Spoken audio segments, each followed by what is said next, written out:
들어보니까 굉장히 재밌어요. 네, 관심 가져주시고요.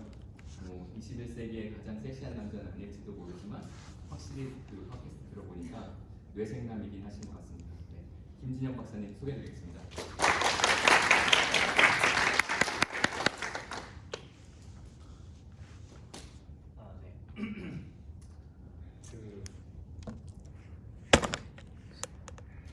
이 사진을 보고 누구지 생각하시는 분이 있으실 것 같은데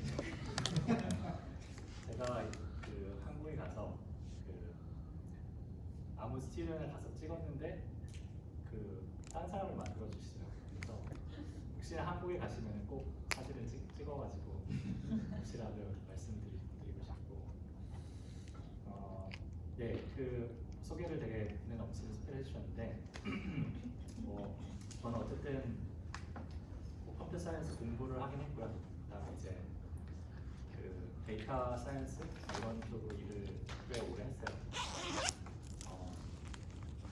주로 하는 일은 이제 검색 추천 시스템 개발도 하지만 제가 주로 하는 일은 이제 평가에 가까워요. 그래서 누군가 이제 뭐 이 새로운 뭐 검색 추천 알고리즘 갖고 오면은 이게 과연 그 사용자들한테 내보내도 되는 건지 그런 의사결정을 하는 주로 이제 그런데 이제 A/B 테스팅 같은 걸 하기도 하고 다른 기법을 사용하기도 하는데 어쨌든 그런 일을 하고 있습니다. 그래서 저는 AI 사실 전문가라기보다는 AI 이제 그 밖에 그러니까 이제 좀 이따 말씀드리겠지만은 그러니까 AI 시스템이 사실은 뭐 AI 자체가 이제 굉장히 각광을 받고 있잖아요. 그래서 이제 AI 시스템에 대해서 관심 갖는 분들이 많은데 사실은 AI가 발전할수록 제가 오늘 드리고 싶은 메시지 중에 하나는 AI가 아니라 AI 밖에 그 있는 것에 더 그 관심을 가져야 된다. 되게 역설적으로 들리실 수가 있는데 그거를 좀 그 생각 하시고 가실 수 있으면 좀 도움이 될 것 같고요. 제가 그런 말씀을 드릴 거고 뭐 다른 거는 이제 아까 말씀해 주셨으니까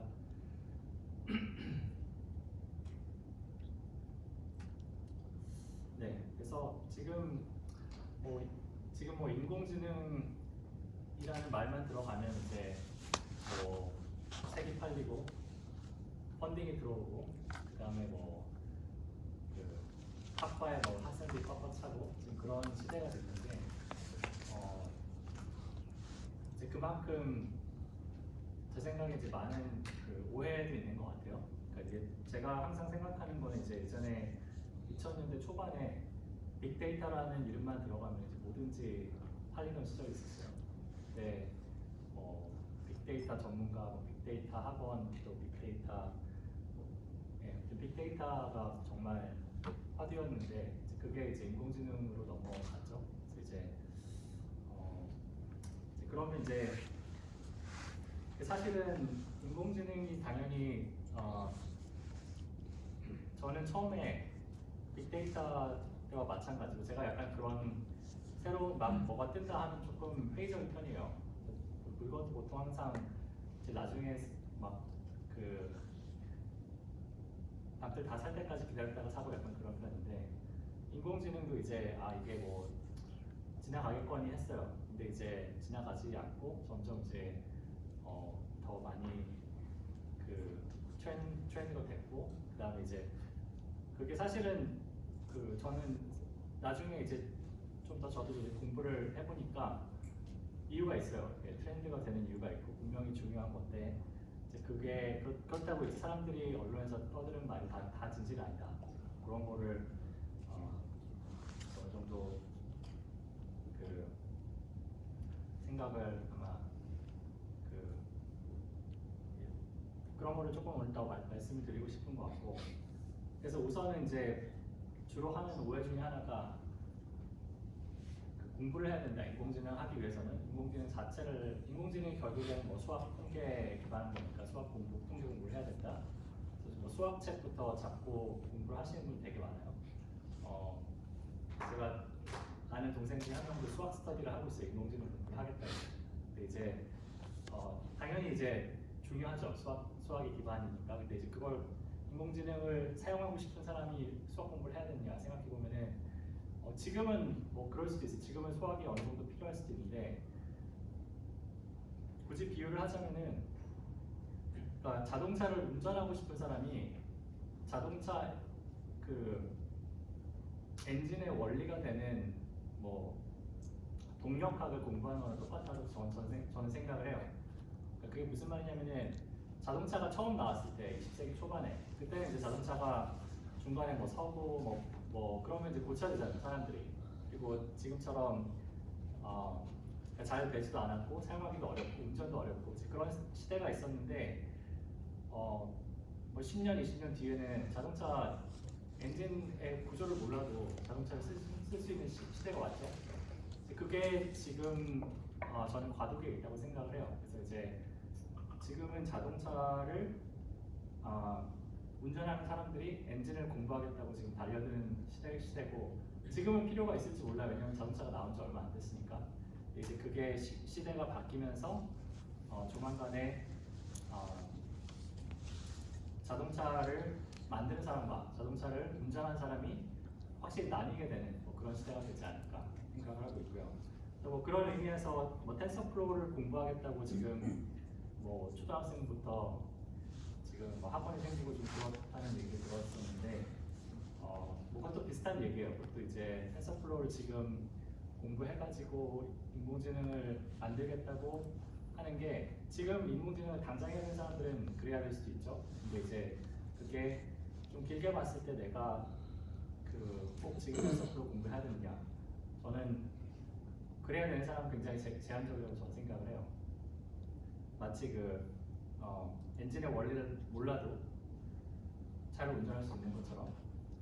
네. 그리고 이제 최신 컴퓨터가 지금 GPU가 달린 컴퓨터가 있어야지 뭐 인공지능 할 수 있다 뭐 이런 얘기를 굉장히 많이 하는데 그건 저도 이제 그런 줄 알았어요. 그래서 저도 사실은 GPU가 달린 컴퓨터 알아보는 시절이 있었는데 최근에 이제 굉장히 좋은 이제 클라우드 서비스가 굉장히 많이 나와 있어요. 그래서 사실은 그거 클라우드 서비스를 잘 쓰면은 GPU 뭐 이런 거 다 빌려서 쓸 수 있고 그런 상황이 됐고, 그다음에 이제 이 마지막 두 가지는 이제 인공지능이 조만간 일자리를 없앨 거고 뭐 인간을 지배할 거다. 뭐 이거는 사실은 정말 이렇게 생각하시는 분이 있습니다. 아니 뭐 제가 미래 예측은 못하겠지만은 그 일자리 부분은 사실은 저는 이제 어느 정도는 뭐 영향이 있겠죠. 그렇지만 이제 대부분의 일자리가 없어지지 않을 거라고 생각을 하고 제가 마지막에 다시 한번 다루도록 하겠습니다.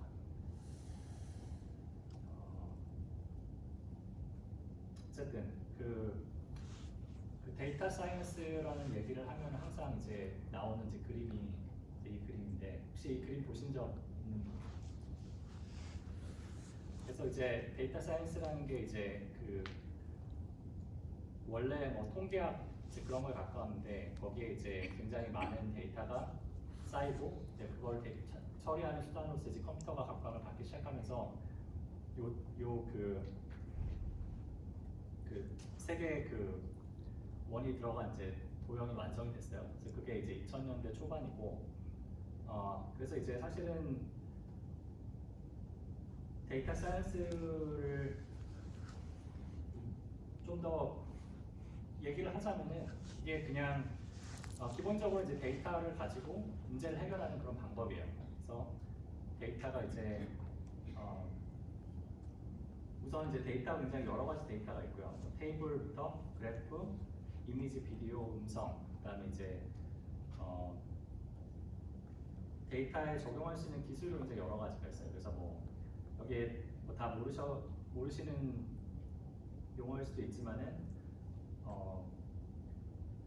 뭐 다양한 통계적 기법이 있고, 그다음에 이제 머신러닝 기법도 있고, 그다음에 이제 결국에 하고자 하는 거는 뭔가 이제 문제 해결하는 거예요. 그래서 뭐 그게 의사 결정일 수도 있고, 뭐 어떤 예측일 수도 있고, 패턴 추출, 검색 추천, 뭐 이런 굉장히 다양한 이제 문제 해결할 수가 있어요. 그래서 이렇게 생각을 하면은 사실은 뭐 내가 데이터 사이언스를 한다, 그렇게 얘기를 하는 게 컴비네이션 중에 일부를 했다는 거예요. 저 같은 경우는 예를 들어서 주로 뭐 텍스트 형태나 아니면 테이블 형태 데이터를 가지고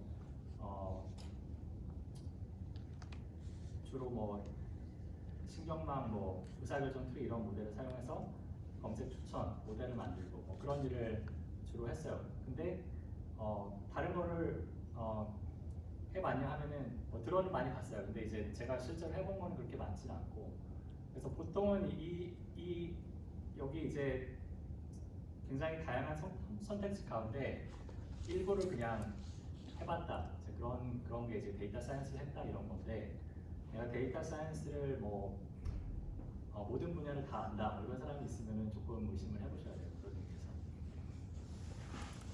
그리고 그다음에 이제 오늘의 이제 주제인 인공지능을 생각을 해보면은, 이제 인공지능은 여기서 굉장히 또 특수한 특수한 기술을 이제 특수한 형태의 데이터에 적용을 해서 어떤 특수한 문제를 푸는 거예요. 그래서 이제 그런 의미에서 인공지능은 이제 데이터 사이언스의 일부다. 뭐 그렇게 생각을 할 수가 있어요. 그래서 게다가 이제 그 중에 딥러닝으로 들어가면은, 딥러닝은 여기서 이제 신경망의 어떤 특수한 유형이죠. 그리고 이제 이 중에서 이제 특수한 형태의 문제를 푸는데 좀 특화된 그런 종류의 신경망이라고 생각을 할 수가 있어요. 그래서 이제 이렇게 생각을 하면 이제 그 인공지능과 데이터 사이언스의 관계가 좀 더 명확하게 이해가 되실 텐데, 혹시 질문 있으신 분까지?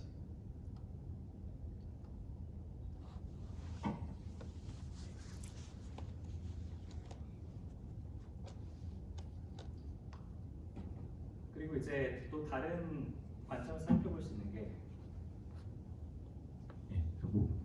목 보호를 위해서 제가 마이크를 써보겠습니다. 데이터를 이제 준비를 하는 그 과정, 그리고 모델을 만드는 과정, 그리고 만든 모델을 적용하는 과정, 이제 인공지능을 한다는 게 보통 이 세 가지 단계를 다 거쳐야 되는데, 우선 이제 데이터 준비 과정에서는 데이터를 가공하고 데이터에 어떤 오류가 있는지 이제 확인해서 수정하고, 그다음에 이제 보통 인공지능 모델이 모든 형태의 데이터를 다 처리할 수 있는 거 아니에요? 그래서 보통 그 데이터를 학습 이 얘기는 이때 자세히 하겠지만은 학습을 하기 형태가 편한 형태로 데이터를 수정을 해줘야 돼요. 그래서 이제 그게 데이터 준비 과정이고, 그다음에 이제 그 다음에 모델을 만든다고 했을 때 모델의 유형을 선택하고, 이건 이따 말씀을 자세히 드리겠지만 이 몇 가지 과정이 있어요.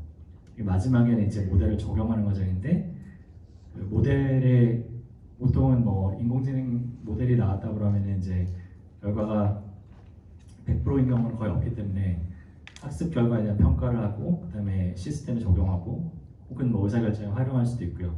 그러니까 이 모든 단계가 이제 인공지능, 그러니까 좀 넓게 보면 다 인공지능이라고 할 수도 있고, 좁게 보면 이 모델을 만드는 쪽을 보통은 인공지능을 한다, 보통 그렇게 얘기를 하는데, 사실은 이 가운데 그 모델 관련된 부분은 제 경험으로는 적어도 그렇게 뭐 시간적으로나 복잡도로보나 그렇게 비중이 크지가 않아요. 그러니까 어떤 사람들은 이제 데이터 사이언스에서 이 부분이 뭐 20%다 이렇게 얘기하는 사람도 있고, 제가 봤을 때 20%도 안 되는 것 같은데, 어쨌든 대부분의 시간은 이제 데이터를 가지고 뭔가 가공을 하거나 이해하거나, 그리고 이제 그 모델이 만든 결과를 가지고 뭔가 이걸 평가해서 실제 현업에 적용할 준비를 하거나, 이 두 가지, 이 처음과 끝에 보통 사용이 됩니다. 그래서 그 인공지능이라는 게 이 전체를 의미할 수도 있지만, 사실은 대부분의 그 노력이 이 전과 이 후, 실제 순수하게 인공지능이라고 부를 수 있는 부분보다는 그런 데서 또 사용이 많이 된다는 거, 그거 말씀드리고, 그리고 이제 이 부분은 또 특성이 뭐냐면은, 데이터가 충분히 있으면은 이 부분은 아예 자동화할 수도 있어요. 그러니까 보통 요새 그 오토 ML이라는 이름으로 머신러닝 자체를 또 자동화하려는 그런 연구가 굉장히 활발해요. 그래서 오늘 좀 이따 설명을 드리고, 근데 어쨌든 아까 처음에 그 형규님이 머신러닝 엔지니어가 되면은 이제 그 인공지능의 시대에 살아남을 수 있지 않을까. 그게 사실은 꼭 그렇지가 않아요. 제가 봤을 때는 오히려 인공지능 시대에 가장 먼저 없어질 수 있는 직업이 머신러닝 엔지니어가 아닌가 뭐 그런 생각이 듭니다. 잠깐만. 예. 그래서 뭐 지금까지 약간 개론 얘기를 해봤고요. 제가 처음에 좀 개론을 시작해 좀 더 구체적으로 들어가요. 인공지능이 뭔가 이제 그거를 이제 좀 더 구체적으로 말씀드리면은 일단 이제 데이터를 가지고 그다음에 이제 또 보통 이제 인공지능의 유형이 여러 가지 있지만은 보통은 이제 뭔가를 예측하는 데 쓰이는 그러니까 확실한 이제 정답이 있는 경우에 뭔가를 예측하는 데 쓰이는 그걸 보통 뭐 슈퍼바이스 러닝이라고도 하고 보통 그렇게 얘기를 하죠. 지도학습이라고도 하고 그걸 요런 데이터를 가지고 이제 그 인풋으로 해서 어떤 그 결국에는 이제 뭔가 그 프로그램이 그러니까 어떤 계산 그러니까 인풋과 아웃풋 먼저 얘기를 하면은 어떤 학습 결과로서 내가 원하는 어떤 예를 들어서 이제 뭐 그게 어떤 검색 추천 예제는 뭐 이 사람이 뭐 입력한 질의에 가장 뭐 적합한 뭐 문서가 무엇인가 뭐 그런 게 될 수도 있고 어쨌든 어떤 뭔가 예측 결과가 나오는 거예요. 근데 이제 그 과정에 어떤 모델을 사용할 것인가 그게 이제 모델의 유형 그리고 이제 모델의 유형 결정을 하고 그다음에 모델에 굉장히 여러 가지가 있어요. 모델이라는 건 결국에는 이제 뭐 어떤 수식인데 어떤 종류 형태의 수식을 쓸 건지 그리고 그 수식의 구조 그리고 그 수식을 실제로 이제 값을 채우는 과정까지 이 모든 과정이 다 이제 인공지능이라고 할 수 있습니다. 그래서 뭐 좀 더 이제 구체적인 예제를 드리면은 예전에는 예를 들어서 뭐 가게 이제 온라인 쇼핑몰에 뭐 어떤 고객이 들어와서 그 어떤 내가 추천 결과를 내놔야 된다면은 그거를 사람들이 프로그램을 짰어요. 그 어떤 이제 이게 그 플로우 차트라고 하는 건데 뭐 어떤 조건을 만족하면 이렇게 가고 저렇게 가고 이런 걸 다 사람들이 짰는데 어느 순간에 이제 이렇게 짜는 게 너무 어려우니까 그 입력과 출력만 가지고 이제 이 가운데 부분을 학습하는 이제 그런 형태로 개발을 하기 시작을 했어요. 그래서 인공지능은 데이터를 가지고 프로그램을 만들어주는 뭐 그런 그 과정이다. 뭐 그렇게 생각하실 수도 있어요. 이제 여기서는 예를 들어서 이제 제가 아까 모델 유형을 결정한다고 그랬는데 이 모델이 이제 이런 굉장히 단순한 방정식이죠. 1차 방정식 이걸 이제 선형 모델이라고 하고 좀 더 복잡한 어떤 신경망 형태라고 하는데 신경망 형태 모델이 될 수도 있어요. 그래서 요런 게 굉장히 여러 가지가 있어요. 그래서 이제 어쨌든 모델의 유형 그리고 모델의 파라미터 그리고 모델을 만드는 요 세 가지 요 과정이 인공지능을 이제 실제로 개발하는 과정이다. 그리고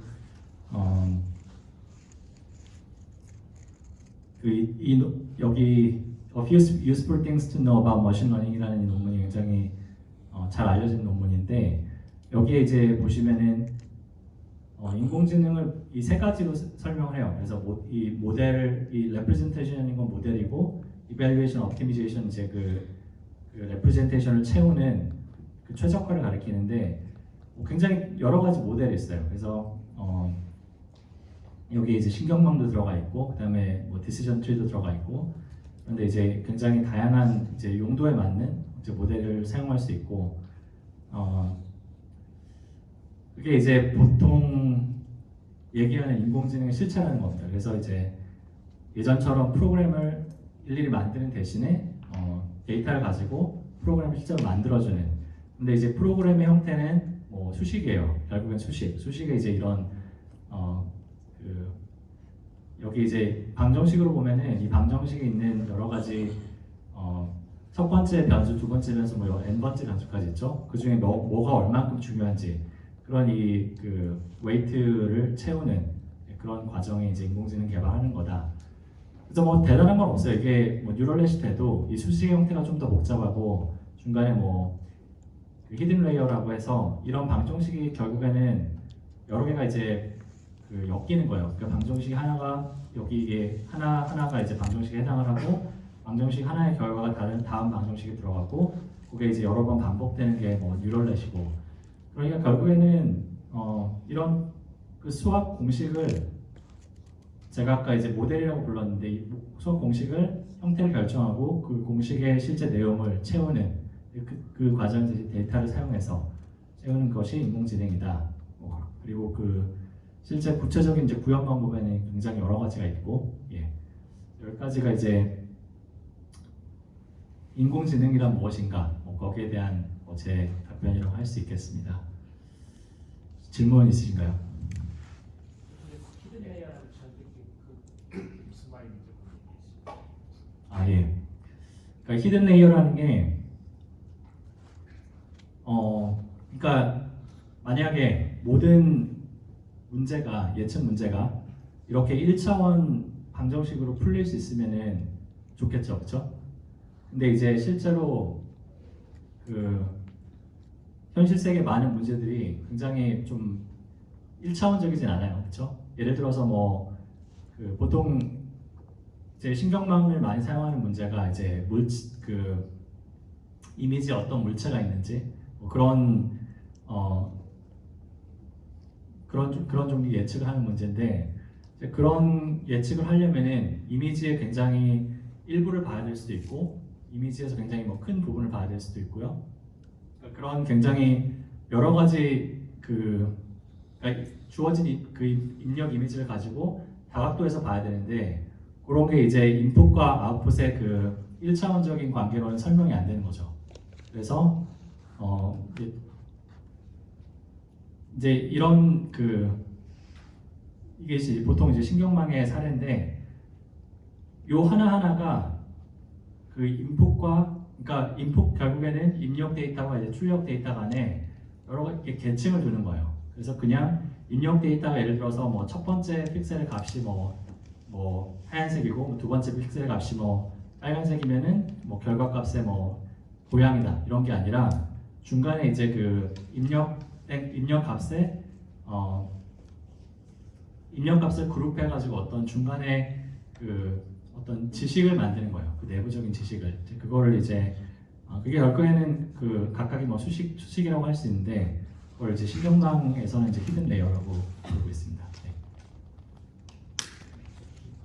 지금 이제 알고리즘을 수학적 모델로 바꾸는 게 인공지능 혹은 머신러닝이라고 하셨는데 알고리즘도 잘 만들면 성능이 괜찮을 것 같고 현재 스쿨에서 이렇게 알고리즘을 한 거랑 머신러닝을 한 거랑 어떤가요? 이게 항상 머신러닝이 괜찮을까요? 절대 그렇지 않고요. 예, 그게 간단히 말씀을 드리면은 그때 다르고요. 제가 마지막에 왜 이제 어떤 경우에 알고리즘 시간이 나오면 어떤 경우에 머신러닝을 써야 되는지 설명을 드릴 텐데 예를 들어서 데이터가 충분하고 그다음에 이제 데이터가 충분한 경우에 머신러닝이 더 좋을 확률이 높아요. 근데 이제 또 문제가 되는 거는 머신러닝의 이제 결과라는 게 이런 굉장히 이제 복잡한 중간에 과정이 데이터에 이제 기반한 어떤 학습 과정이 들어가기 때문에 항상 그 자기가 원하는 결과를 내진 않아요. 예를 들어서 뭐 이 신경망을 학습해 보신 분은 아시겠지만은 어떤 식으로 이제 이 결과를 어떤 식으로 초기화를 해줘야 돼요. 초기화를 해주고 이제 그러니까 일종의 주사위를 던지는 거야. 그 결과가 매번 달라져 조금씩. 그게 괜찮으면 상관이 없는데 내가 어떤 경우에도 이 내부를 정확히 알고 내가 예측하는 결과를 꼭 내야 된다. 이제 그런 경우에는 인간이 알고리즘을 만드는 게 나을 수도 있어요. 안 그러면 이제 이 내부를 볼 수 있는 좀 더 이제 이런 모델 같은 경우에도 굉장히 여러 가지 모델이 있는데 제가 여기 보여드린 것처럼 어떤 모델은 이 내부가 굉장히 투명하게 보여요. 그리고 어떤 거는 이제 그러니까 정말 이런 플로우 차트 같은 어떤 모델이 있어요. 이거 보통 의사결정 트리라고 디시전 트리라고 하는데 그리고 내부가 굉장히 안 보이는 모델이 있어요. 보통 신경망 모델이 그런데 그런 이제 그런 것도 이제 중요한 고려 사항인 거예요. 내부가 보이는 모델을 써야 되는지 내부가 안 보여도 상관없는지. 그래서 이제 내가 알고리즘을 짤 것인가 아니면 이제 인공지능을 학습을 시킬 것인가 그걸 판단하는 게 다양한 기준이 존재한다는 거 말씀드리고 싶습니다.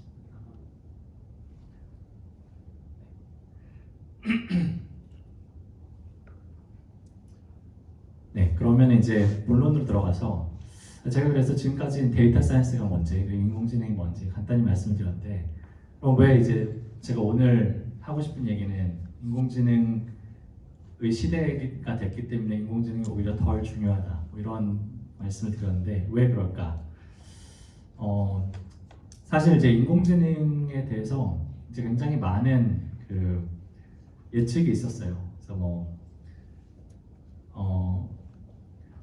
일단 자율주행차, 자율주행차가 2020년까지 다 된다. 이제 그런 예측이 한 군데가 아니라 굉장히 여러분이 그런 예측을 하셨는데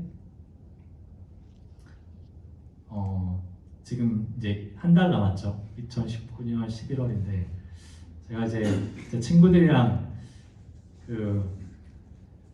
굉장히 지금 생각해 보면 내기를 했어야 되는데 친구들 중에서 이제 이거를 꼭 된다는 친구들이 몇 명 있어가지고 근데 다들 이제 이게 보면 이제 올해 작년 말까지도 자율주행차가 된다 그런 예측이 꽤 있었어요. 근데 그게 올해 초부터 많이 들어갔어요. 그래서 아마 제가 알기로는 대부분의 그 예측을 했던 사람들이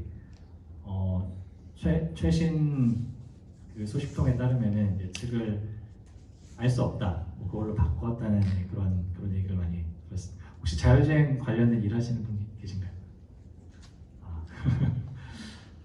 어떻게 될까요? 예측하시는 게 있으세요? 2020년은 안 되겠죠, 근데.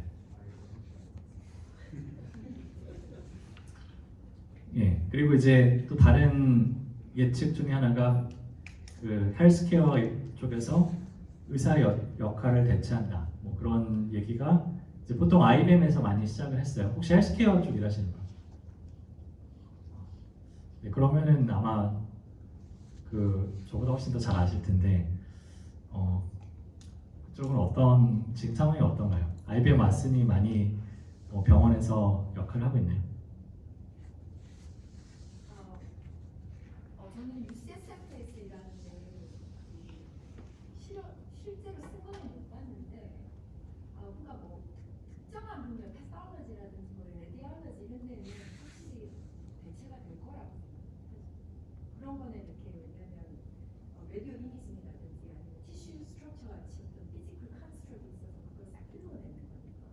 그러니까 어떤 피지컬 컨스트럭이 있고 거기에 있는 패런을 찾아내는 거는 확실하다고 생각해요. 근데 이를테면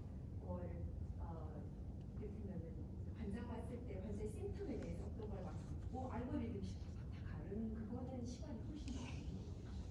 그다음에 라이어빌리티 이슈 때문에 의사의 얼굴을 라이센스 아직도 필요하고. 제가 알고 있는 것도 비슷해요. 제가 최근에 딥 메디슨이라는 책을 읽었는데 그게 아마 에릭 토폴이라는 미국의 카디올로지스트가 또 인공지능 공부를 하셔가지고 쓰신 책인데 그 책에도 보면 이제 대체라는 거는 그게 옳은 건지도 조금 의문이 되는 상황인 것 같고요. 대신에 이제 인공지능이랑 협업하는 거는 많이 좀 생각이 예를 들어서 이제 레디올로지스트도 예전에 이미지를 하루에 1000장을 봤으면은 이제 그 같은 1000장을 보더라도 이제 어느 정도 좀 정제된 이미지를 본다고 인공지능에서 어느 정도 결과를 좀 1차 결과를 알려주면 그걸 가지고 이제 판단을 한다 그런 식으로 좀 워크플로우가 바뀌고 있다고 그런 얘기를 들었고요.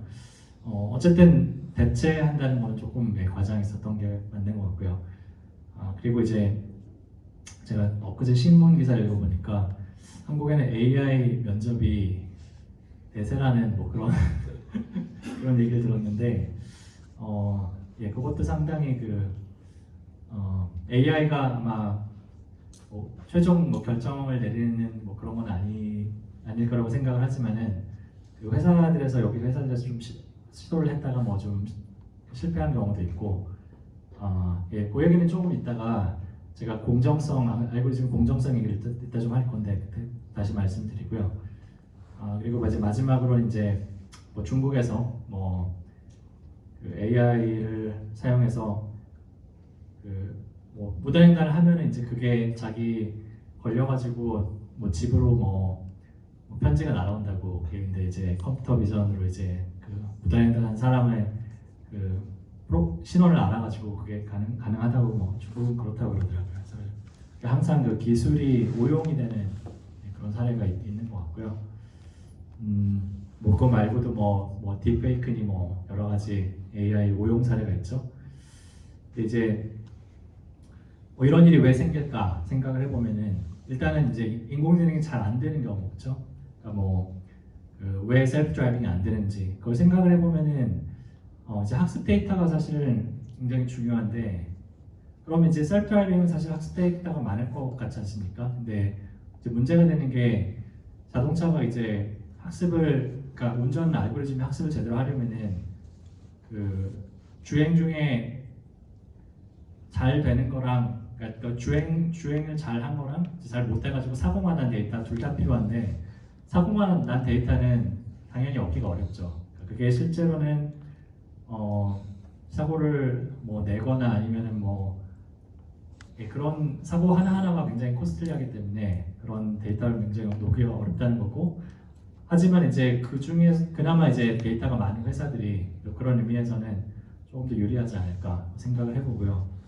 그다음에 이제 공정성 문제가 있는데, 인공지능 그 면접, 그거의 문제는 사실은 그게 결국에 데이터에 기반할 수밖에 없고요. 그 데이터가 대부분은 지저분한 데이터. 예를 들어서 뭐 전통적으로 뭐 남성이 훨씬 더 많이 일했던 어떤 분야의 그 채용 데이터다. 그럼 거기엔 편향이 있을 수밖에 없거든요. 그래서 그런 편향이 인공지능 알고리즘을 썼을 때 그냥 썼을 때는 더 강화가 돼요. 그래서 당연히 이제 사람도 편향을 가지고 의사결정을 하죠. 그렇지만 이제 인공지능을 그냥 기계적으로 적용을 했을 때 그 편향이 훨씬 강화되는 결과가 나올 수 있다는 거. 그건 조금 이따 더 사례로 말씀을 드릴 거고요. 어쨌든 많은 이제 인공지능에 대한 이제 뉴스를 보면은 뭐 뉴스라는 게 정말 사실을 보도하는 걸 수도 있겠지만은 실제로는 어떤 특정한 기업들의 어떤 마케팅 메시지인 경우도 굉장히 많거든요. 그래서 예를 들어서 이제 뭐 잘 알려진 게 이제 왓슨, 그리고 뭐 사실 알파고도 약간 비슷한 건데, 당장 이제 이런 그 시스템들이 인간의 문제를 해결해 주냐 하면 그게 아니거든요. 왓슨은 이제 정말 제퍼디라는 퀴즈쇼를 잘 푸는 거에 특화해가지고 이제 그 시대에 이제 존재하는 굉장히 여러 가지 알고리즘 조합해서 만든 거고, 알파고 역시 뭐 바둑이라는 문제를 풀기 위해서 굉장히 당연히 되게 임프레시브한 시스템이죠. 근데 이제 그게 굉장히 범용의 문제를 해결할 수 있는 그런 시스템이냐 하면은 그런 건 아니라는 거죠. 이 회사에서 내가 이걸 보여줬고 그러면 이제 사람들이 이걸 보여줬으니까 다른 것도 잘하겠거니 하는데, 실제로 왓슨을 의료 현장에서 도입했을 때 제가 이제 이거는 뭐 여러 가지 미국 뭐 의료학계 이런 데서 이제 논문이 나온 걸 읽어보면은 잘 된 경우가 없진 않아요. 근데 대부분은 이제 처음에 이제 약속했던 그런 수준의 성능에 미치지 못한다. 그런 항상 조금 그 과장을 한 경향이 있다는 거. 이제 마지막에 이제 당연히 기술이 강력해지면 오남용 사례가 생긴다는 거죠. 이런 것도 이제 컴퓨터 비전으로 사람 그 신원을 확인해가지고 그걸 이제 정확도 높게 하는 게 최근에 가능하게 됐는데, 그런 게 이제 가능해지니까 다 바로 이렇게 뭐 오용 사례가 생기는 거고요.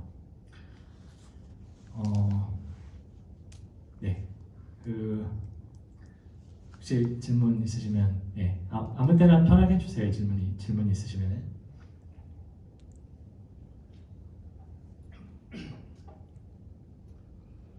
그래서 이런 문제가 문제가 있을 때 이거 어떻게 해야 되느냐.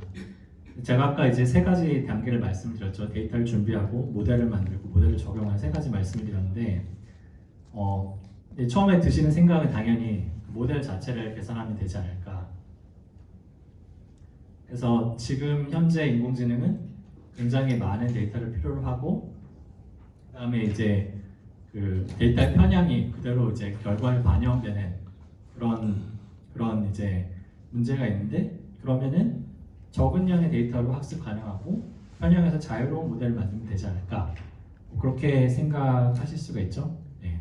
그리고 실제로 이런 연구를 많이 하고 있고요.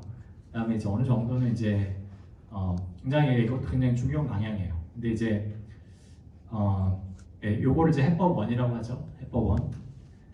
그다음에 이제 이 다른 해법은 이 모델을 만들기 전 그리고 모델을 만든 이후 이 두 가지 단계에서 문제를 해결하는 방법.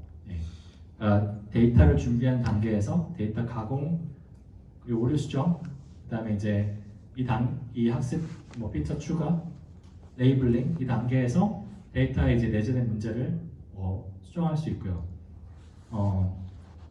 그다음에 이제 모델을 적용하는 단계에서 학습 결과를 구원하고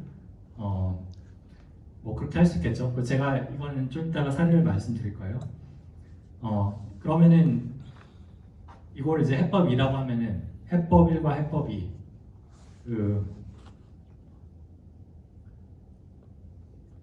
실제로 둘 다 중요한 해법이고 근데 이제 해법 2의 이제 장점이라고 할 것 같으면은 해법 1 같은 경우에는 그 모델을 안에서 해결하는 방법이다 보니까 특정한 모델에서만 작동을 할 거예요, 그렇죠? 예를 들어 신경망에서 데이터 편향을 줄이는 방법을 개발을 했다.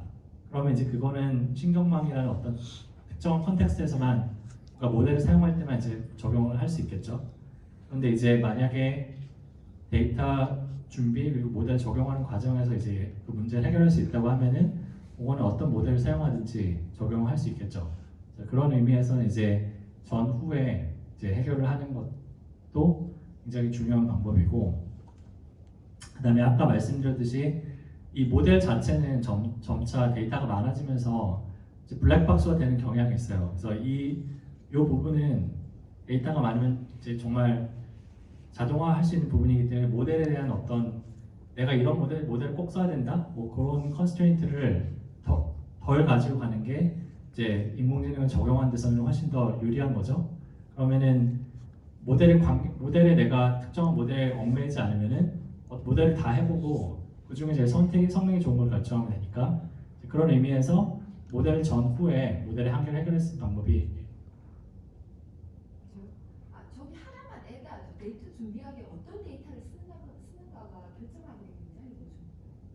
준비된 데이터를 선택을 하고 나서 가공을 하고 오류가 있느냐 이런 것도 보는 것보다 어떤 데이터를 그러니까 어떻게 컬렉트된 데이터를 쓰는가가 훨씬 더 중요해요. 좀 더 애단지. 좋은 말씀이시고요.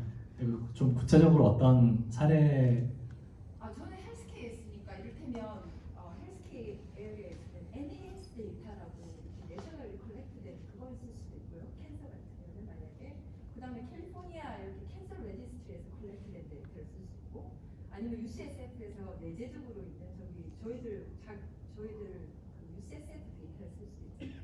그럼 근데 각 데이터의 성질이 다 틀리죠. 어떤 부분을 얼마나 정확하게 잡고 이 사람들도 레프레젠트하는 파퓰레이션이 틀리니까 자기가 질문하고 싶은 질문에 맞는 데이터가 어떤 거고 이 데이터를 썼을 내지는 다른 데이터를 썼을 때 하는 바이어스라든지 그런 것을 먼저 생각해 보는 게 네, 여러 가지 이제 건강 데이터도 여러 가지 종류가 있다고 말씀해 주셨는데, 네, 좋은 말씀이시고요. 여기는 이제 데이터는 주어진 상태로 가정을 했는데 실제로는 데이터를 먼저 모으거나 아니면 선택할 수 있는 경우도 있겠죠. 그런 경우에 당연히 이런 문제를 다 피할 수 있죠. 좋은 데이터가 있으면은 가공도 줄일 수 있고 편향도 좀 적을 거고요, 그렇죠? 그런 의미에서는 당연히 더 좋은 데이터 선택할 수 있도록 이제 노력하셔야 되는 거고요. 해법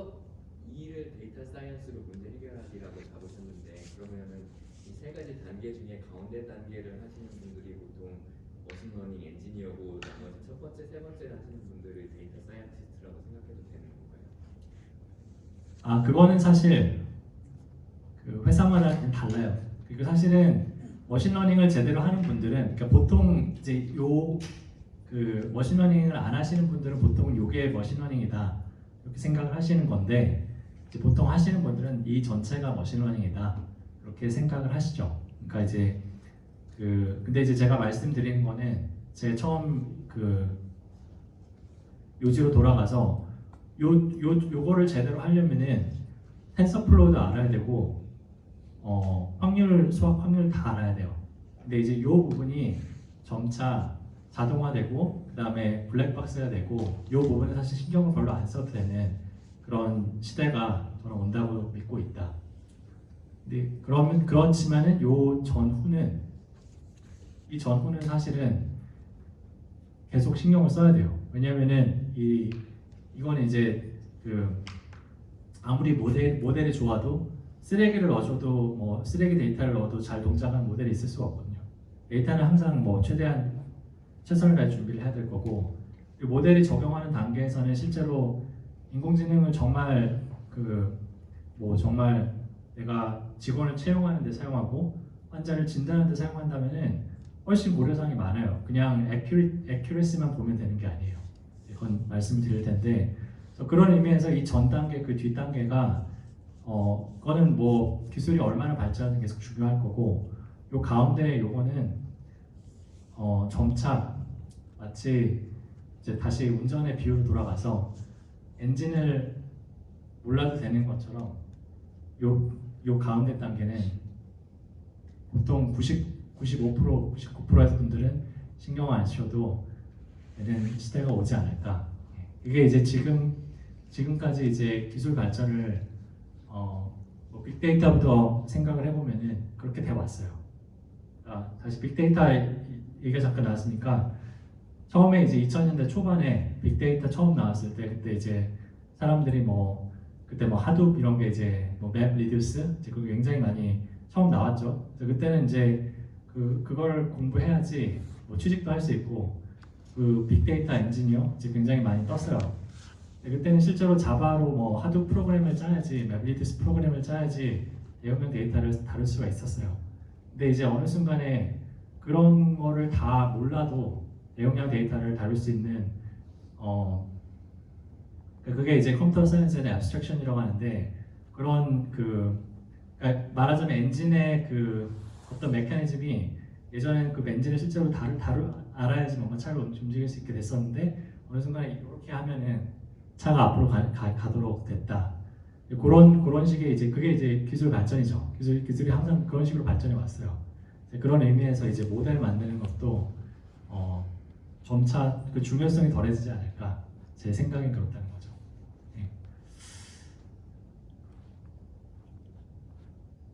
어쨌든 지금까지 제가 말씀을 드린 게 인공지능과 데이터 사이언스, 그리고 이제 뭐 여러 가지 단계에서 데이터 분석이 활용될 수 있고, 그다음에 당연히 이제 모델 안에서 해결할 수도 있고 모델 밖에서 해결할 수도 있는데,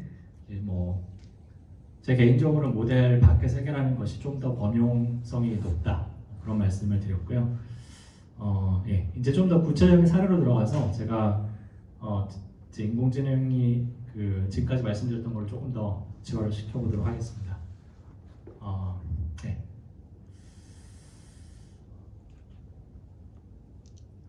예,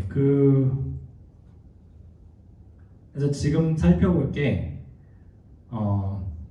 구글의 What If라는 툴이 있어요. 요거는 What If 툴 이렇게 검색해 보시면 나오는데, 웹에서 인공지능 문제를 뭐 푸는 것까지는 아니지만은 인공지능이 뭔지 좀 경험해 볼 수 있는 이제 그런 툴이에요. 이제 저도 이제 그 툴을 뭔가 설명을 하기 위해서 이제 방법을 찾다 그 툴에서 좋은 시각화가 많이 나와서 그걸 가져왔고요.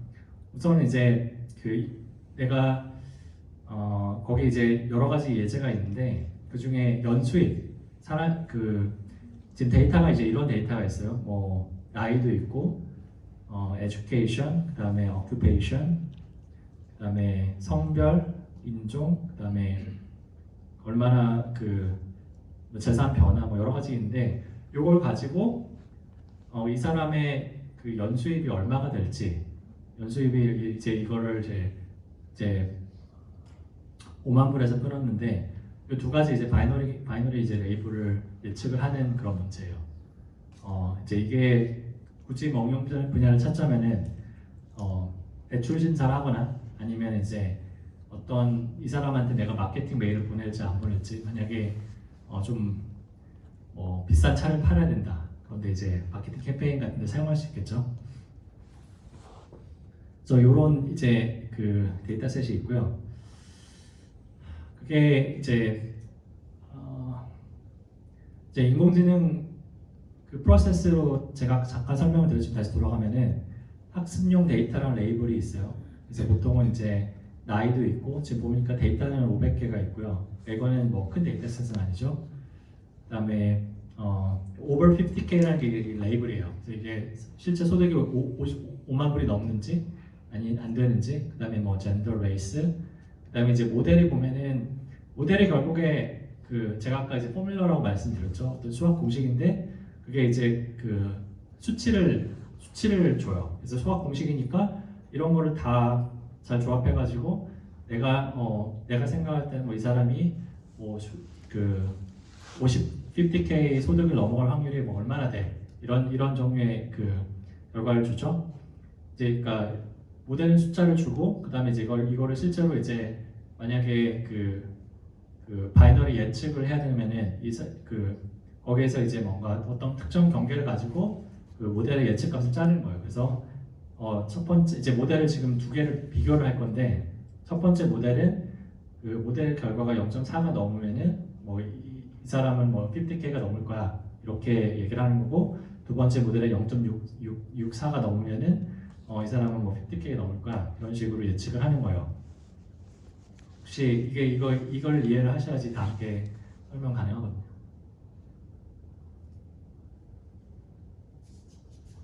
모델을 두 개를 만든 건가요? 네, 여기서는 제가 일부러 이제 그 모델 두 개를 만드는 거를 보여드릴 거예요. 그래서 여기 뭐 하나는 뭐 실제로도 모델 두 개를 여러 개를 만들어서 비교를 많이 하거든요. 네. 그러면 뭐가 달라지는 모델이 달라지지? 엑셀포를 조정했을 때 저 두 개 다른 모델이 나온 거죠?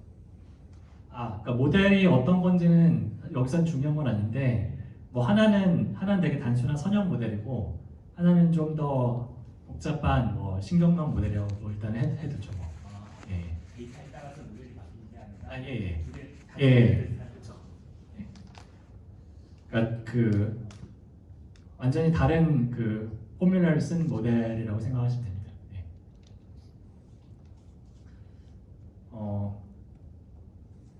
그래서 이 모델보다도 이제 일단 데이터가 들어오면은 데이터를 이제 탐색을 하시는 게 이제 도움이 되는데, 예를 들어서 이제 이 데이터를 보면은 이제 여기 성과 이제 인종이 있죠. 근데 이제 이 두 가지를 보시면은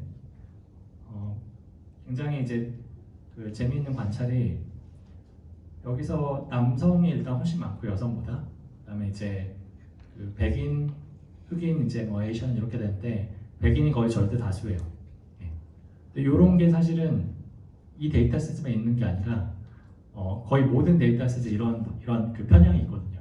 이게 제가 아까 말씀드린 데이터셋 편향이에요. 요걸 가지고 만약에 예측을 한다. 그러면은 어떤 결과가 나올까? 그게 사실은 이 인공지능 모델이라는 거는 결국 주어진 데이터를 가지고 어떤 주어진 데이터를 최대로 만족시키는 어떤 최적화 문제를 푸는 거거든요. 그게 의미하는 거는 남성이 훨씬 많고 백인이 많은 그런 데이터셋이라면은 남성과 백인에 맞춰가지고 그 결과를 낼 수밖에 없어요. 그러니까 예를 들어서 남성의 소득을 예측하는 기준과 여성의 소득을 예측하는 기준이 완전 다르다고 생각해 보면은 이 데이터셋은 남성을 위주로 생각을 해야지 더 좋은 결과가 나오는 거예요. 액큐러시가 나오는 거예요. 그렇기 때문에 결과가 남성의 그 소득을 예측하는데 맞춰질 수밖에 없어요. 그러니까 사람이 그런 예측을 하는 거랑 똑같아요. 어떤 사람이 뭐 이걸 사람이 뭐 예측을 한다고 해도 그 사람이 어떤 사고 방식에 내가 일을 더 잘하는데 어떤 뭐가 좋을까 뭐 그렇게 생각을 할 거 아니에요, 그렇죠? 그게 이제 제가 아까 말씀드린 데이터의 편향이 이제 모델의 결과에 이제 들어간다는 이제 그런 거의 의미고요. 그러면 이제 어쨌든 데이터를 처음에 안 봤으면은 이런 걸 모르고 지나갔을 수 있잖아요, 그렇죠? 이런 그 데이터를 보는 게 굉장히 중요한 거고, 그다음에 이런 사실 또 여기서 중요한 관찰은 뭐냐면은 이 부분은 어떻게 자동화가 안 돼요. 왜냐면은 뭐 데이터에 굉장히 여러 가지 속성이 있는데 이 성과 인종은 훨씬 굉장히 민감한 부분이잖아요, 그렇죠? 이 성적으로 그러니까 그 남녀 차별을 하고 그다음에 인종 차별하는 거는 굉장히 사회적으로 문제가 되는 일이죠. 그렇지만 실제로 이게 이런 문제를 일으키지 않는 어떤 데이터 속성이 굉장히 많을 거 아니에요. 근데 그런 거를 사실은 기계 입장에서 알 수가 없는 거죠. 이거는 데이터를 준비한 사람이 어느 정도 인지를 하고 있어야지 해결할 수 있는 문제라는 거. 그런 의미에서 데이터를 보는 게 굉장히 중요한 그 과정이라고 할 수 있습니다. 어쨌든 그 데이터를 가지고 그러니까 모델 1과 모델 2가 있죠. 그래서 모델 1과 2가 이제 지금 이거는 이제 모델 1과 2의 결과를 비교하는 어떤 이제 플롯인데, 그다음에 이제 이 색상이 뭐냐면은 실제로 그 50K 소득이 넘는지에 대한 레이블이에요, 레이블. 그러니까 사실은 여기서 보시면은 이제 모델 1과 2가 둘 다 어느 정도는 그 50K가 넘는 쪽에 더 높은 스코어를 주고 그다음에 반대에 더 낮은 스코어를 줬죠. 그러니까 이게 만약에 100% 정확한 모델이면은 만약에 모델 1이 100% 정확하다면 여기서 딱 잘랐을 때 오른쪽은 다 빨간색이고 왼쪽은 다 파란색이 돼야 되는데 실제로는 이게 섞여 있죠. 의미하는 건 이제 모델 1이 뭐 나름 좀 에러가 있다는 거. 모델 2도 마찬가지로 에러가 있죠.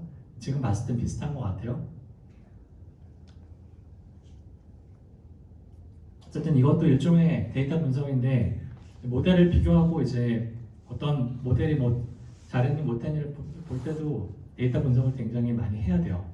그런 의미에서 이제 두 가지 모델을 비교하는 한 가지 방법이고,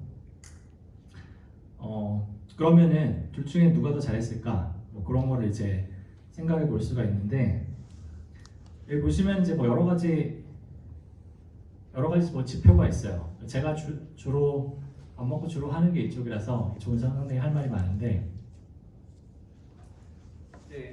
우선 이제 컨퓨전 매트릭스라는 거를 여기 이제 설명을 이제 간단히 드리면은 이게 두 가지 중에 하나의 결과가 나오는 거잖아요, 그렇죠? 그래서 실제로 이제 액추얼이 있고 프리딕트가 있는데, 액추얼은 이제 실제로 이 사람의 소득이 50K를 넘었는지, 그리고 예측은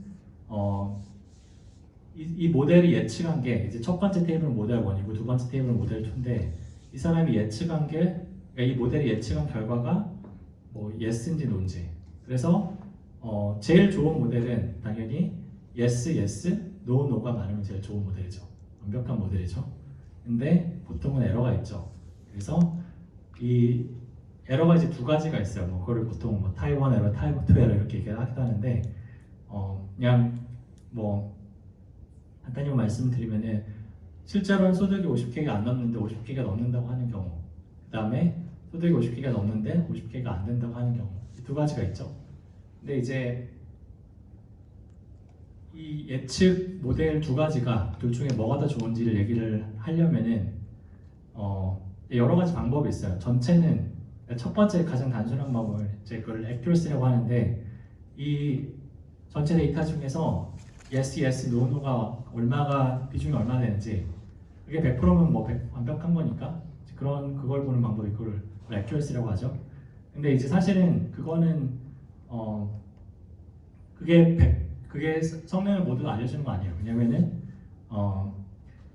이 에러가 이제 두 가지가 있는데 둘 중에 어떤 에러가 더 문제가 되는지 생각해 보면은 대출을 그러니까 이게 만약에 대출을 하기 위해서 내가 인컴을 클래시파이 하는 거라고 생각을 해보면 대출을 그 은행 입장에서 대출을 하지 말아야 되는 사람한테 대출을 해주는 거랑 대출을 해줘야 되는 사람한테 대출을 안 해주는 거랑 둘 중에 이제 뭐가 더 중요할까?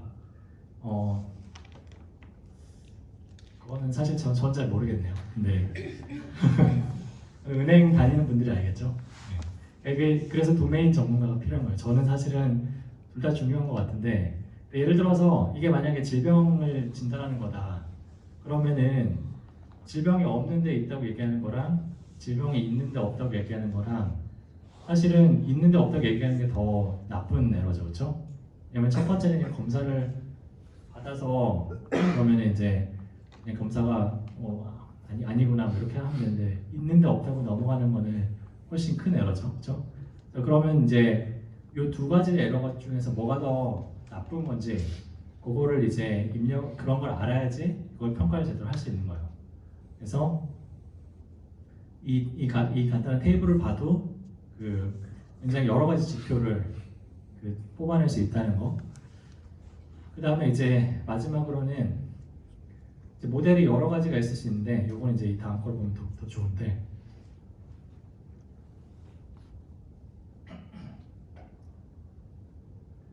그러니까 예측 결과를 여기 이제 제가 말씀드렸듯이 각 모델이 이제 스코어를 내죠. 그러면 이제 저희가 할 수 있는 게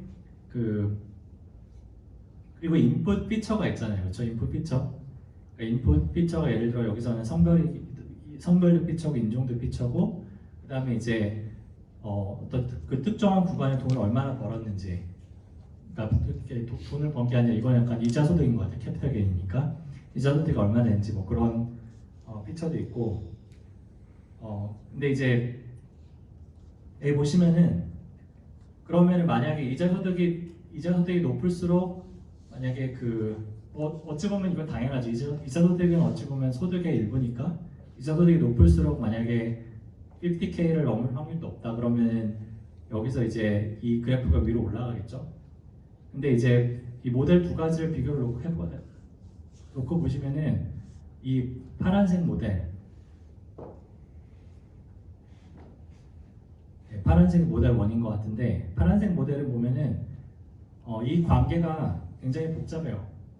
캐피탈 게인이 조금 올라가면은 그 스코어 평균이 떨어졌다가 그러니까 이게 의미하는 거는 그렇죠. 이게 인풋 이 x축은 인풋 속성이고 y축은 이제 모델의 예측값인데 파란색 모델 같은 이 관계가 굉장히 복잡하죠. 이게 떨어졌다 올라갔다가 하죠. 근데 이제 빨간색 모델 같은 게 이게 선형이에요, 선형. 인풋이 캐피탈 게인이 높으면 무조건 그만큼 모델의 예측값이 높아지는 거예요. 그게 의미하는 거는 이 주황색 모델은 훨씬 더 단순해요. 그렇죠? 인풋이 그대로 아웃풋으로 나오는 거예요, 그렇죠?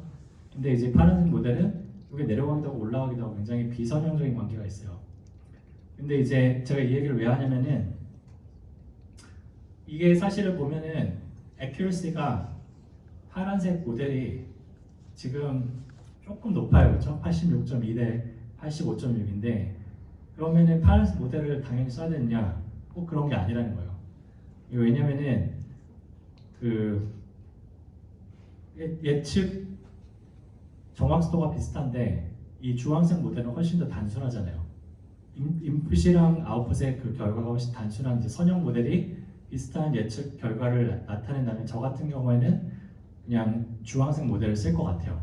왜냐하면 실제로는 이 모델을 가지고 내가 누구한테 설명을 해줘야 되는 거 굉장히 많거든요. 예를 들어서 다시 이게 만약에 대출 심사를 하는 거다 이렇게 생각을 해보면은 왜 내가 대출이 안 됐어요? 이렇게 물어보는데 이 파란색 모델 같은 경우에 설명이 훨씬 어려운 거예요. 빨간색 모델은 이 캐피탈 게인이 뭐 너무 낮아서 그렇게 됐습니다. 이렇게 설명할 수가 있는데 파란색 모델은 그게 훨씬 어려운 거예요. 그리고 실제 그 예측 모델을 사용하는 데 있어서는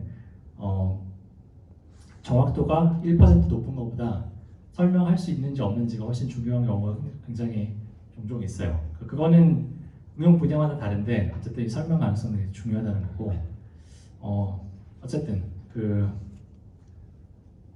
혹시 질문 있으신 분? 아까 그 모델 두 개를 X축에 원 이걸 칠해가지고 스케프로를 만들었잖아요. 네. 근데 저게 같은 설명 모델인데 파일과 다른 걸 두 개 비교할 때는 엑센스 이해하기 쉬운데 두개 비교하는 모델이 하나는 언더프레스 하나는 SV이에요. 얘는 지진식이에요. 얘는 하이퍼플렉스예요. 그런 걸 적용하면서 저게 인지시해 줄 수 있나요? 딱 생각했을 때 예를 들어서 그러니까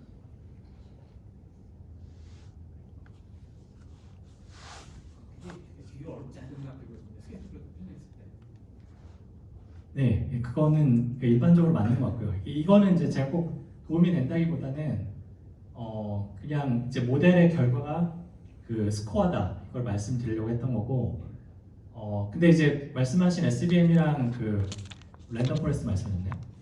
피규어의 양성형이 그런 그 두 가지는 사실은 둘 다 굉장히 복잡한 모델이거든요. 비선형적인 관계가 있고 그런 경우에는 사실은 별로 도움이 안 돼요. 예를 들어서 그런 경우에는 이런 지금 이 플랫을 이제 partial dependence 플랫이라고 보통 얘기를 하는데 이 플랫이 막 이렇게 왔다 갔다 계속 결과가 바뀔 거고 그러니까 복잡한 모델 두 개를 비교하는 거는 별로 인사이트를 얻을 수 없는 경우가 많아요.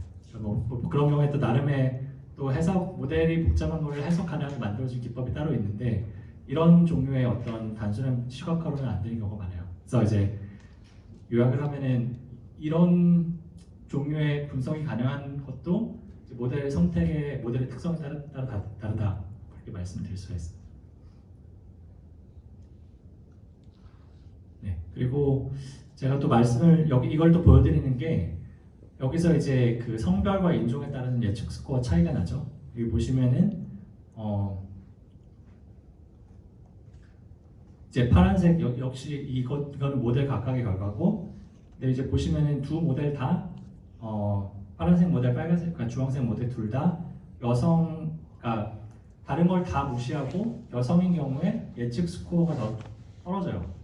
그러니까 소득이 더 낮다고 예측하는 거예요. 그리고 인종의 경우에 보시면은 이거는 이제 모델마다 좀 차이가 있는데 주황색 모델 같은 경우에는 흑인이거나 아니면은 뭐 이런 다른 인종의 경우, 다른 소수 인종의 경우에 그 소득이 더 낮다고 예측을 하는 거예요. 네. 그러면 이제 이거는 이제 그 이렇다고 꼭 뭐 이거는 이제 평균값이기 때문에 이제 결과를 얼마나 이제 이 결과에 영향이 있는지 따로 봐야 되지만은 어쨌든 모델에 이제 어느 정도 편향이 있다는 거. 이제 이게 아까 제가 이제 인풋 데이터를 이런 편향이 있다는 말씀을 드렸는데 이 편향이 이제 모델 스코어에도 이제 들어갔다는 거. 이제 그거를 이제 보실 수가 있는 거고. 이제 그러면 이제 공정성 얘기를 좀 더 해볼게요.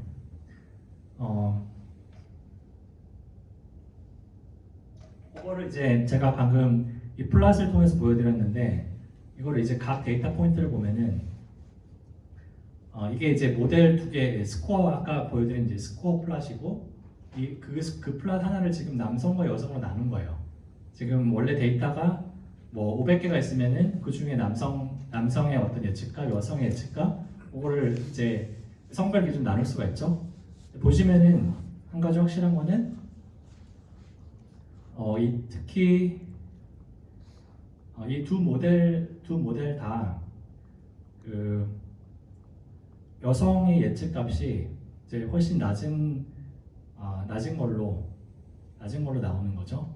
그러니까 물론 이제 낮은 것 중에 이제 아까 말씀드렸듯이 레이블이 이 색깔이 레이블이거든요. 실제로 소득이 높은지 낮은지인데 맞는 것도 많아요. 근데 이제 여기 틀린 것도 있죠. 이제 어쨌든 여성이 더 낮은 스코어를 갖는 이제 그런 결과로 모델이 나온다. 네. 근데 컷오프를 다르게 설정하셨잖아요. 모델 두 개 다. 그렇기 때문에 이렇게 보시는 것도 괜찮지만 사실은 저기 액큐러시 테이블을 여성 남성으로 해가지고 모델 두 개로 보시는 게 왜냐면 예. 컷오프가 틀리게 되기 때문에. 예, 지금 제가 보여드릴 거예요. 예.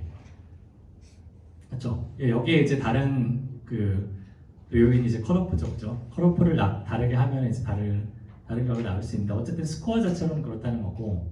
그럼 이제 그 테이블을 한번 다시 볼까요? 제가 그 accuracy 테이블을 갖고 오진 않았는데 어쨌든 여기 그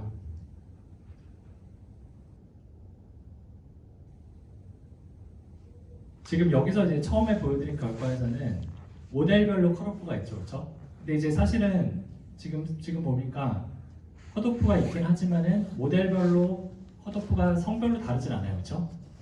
컷오프가 하나예요. 모델이면 컷오프가 하나인 거예요. 그게 의미하는 거는 만약에 스코어 디스트리뷰션이 이렇게 다르면은 당연히 이제 실제 결과에서도 그런 영향이 있을 수밖에 없다는 거죠. 왜냐하면은 남녀가 디스트리뷰션이 다르기 때문에 컷오프를 다르게 한다. 그렇게 그런 가정이 여기는 없는 거예요. 여기는 컷오프가 하나예요. 아니 그게 예. 아니고 빨간색 다시 블루 닷보다 전체적으로 하얘야 되잖아.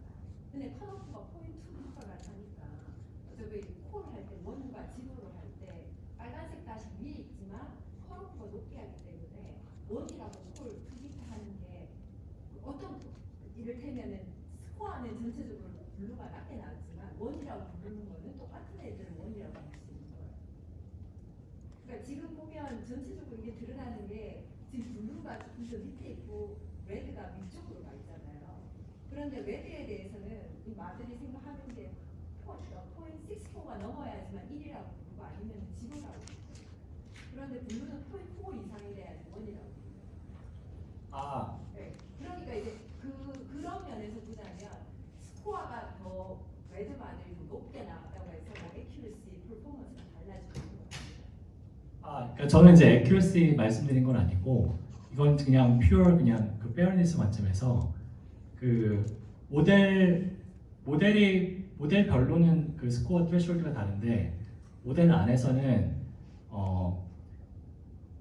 지금 이렇게 그 남녀의 그 스코어 평균이 다르잖아요. 근데 모델 안에서 이 threshold는 하나라는 거죠. 그럼 이게 의미하는 거는 그 전체적으로 그 비율을 봤을 때 여성한테 그 소득이 낮다. 그래서 만약에 대출 결과로 이어진다면은 대출 안 해줄 확률이 높다는 거죠. 그걸 말씀드린 거예요. accuracy랑은 좀 다른 개념이죠. 여기서 공정성은 어떻게 정의를 해야 되나요? 예를 들어서 실질적으로 전체 포퓰레이션에서 여성의 소득이 50K를 넘는 경우가 더 많은 경우라면은 모델도 더 많게 예측을 해야 더 정확한 거잖아요. 근데 공정하다는 거는 과연 그 두 가지 경우를 똑같이 예측을 해야 되는 건지 아니면은 전체 포퓰레이션 비율대로 예측을 해야 되는 건지 어떻게 정의를 해야 되나요? 네, 좋은 이제 제가 지금 설명을 하려는 부분인데 일단 뭐 간단히 말씀드리면은 답은 없어요. 정답이 없어요. 그러니까 만약에 그러니까 뭐 사실 그렇잖아요. 대학 그 뭐 입학 사정 같은 경우에도 공정성을 정말 강조해가지고 모든 학생은 같은 비율로 받는다. 그러면 이제 그 머저리티 쪽이 오히려 역차별 받는다고 생각할 수도 있는 거고 여기에도 사실은 답은 없는데 근데 이제 그 최근에 이제 연구를 하는 거는 사람들이 이 공정성에 대한 이제 그리고 사실은 이거는 어찌 보면 도메인에 따라 다르고 그 주관이 들어가는 문제예요. 그러니까 이게 어쨌든 근데 이제 거기서 한 가지 확실한 건 사람이 고민해야 되는 이거는 기계가 알고리즘이 해줄 수 없고 사람이 고민해야 되는 부분이고 따라서 이제 인공지능이 어떻게 보면 좀 더 소프트한 그런 기계화될 수 없는 그런 부분인데 제가 여기서 그냥 그 두 가지 사례만 말씀을 드리면은 여기서 이제 첫 번째는 기계적으로 그냥 이제 잣대를 똑같이 한 거고요. 그렇죠? 이게 처음 보여드린 거, 0.4.6564 해가지고 이제 그 남녀를 이제 똑같이 그 대하는 거고, 그 다음에 이제 다른 이제 기준은 이건 이제 데모그래픽 패리티라고 하는데 이거는 이제 그 남녀 잣대를 다르게 하고 결과적으로 그 예측 값에서 그 파지티브한 클래스의 그 비율이 똑같이 나오게 하는 거. 예. 이거는 이제 이걸 이제 그걸 페리티라고 볼 수 있어요. 어떤 면에서는. 그런데 그러면 이제 어떤 사람들은 아니 실제로 뭐 남자 소득이 높은 경우가 많은데 그게 어떻게 평등이냐 이렇게 말씀하실 수도 있어요. 그래서 이제 또 다른 거는 이제 뭐 equal opportunity라고 해서 또 다른 기준이 있어요. 이제 그거는 뭐냐면은 소득이 실제로 높은 사람들 중에서 그 예측 값이 파지티브가 되는 비율을 남녀 똑같이 하는 거예요.